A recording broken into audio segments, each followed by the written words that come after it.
আসসালামু আলাইকুম রহমতুল্লাহি বারাকাতু। হাই গাইস, আবার নতুন একটা ভিডিও নিয়ে চলে আসলাম আপনাদের মাঝে।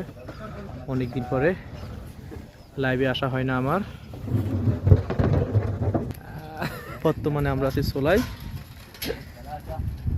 উট করার জন্য আসছি। আজকে রাতে জবাই হবে এটা দোকানের জন্য।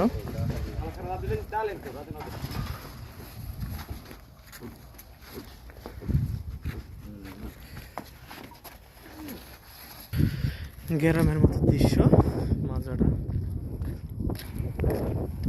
আমরা একটা বাংলাদেশ আছে জায়গায়, নিচে যে ধনিয়া, যে লাউ গাছ, টমেটো, লাল শাক, হচ্ছে করলা, মরিচ, খেজুর গাছ। আমাদের দেশি এই জায়গায় থাকে। এটার ভিতরে অনেক কষ্টের জীবন প্রবাস।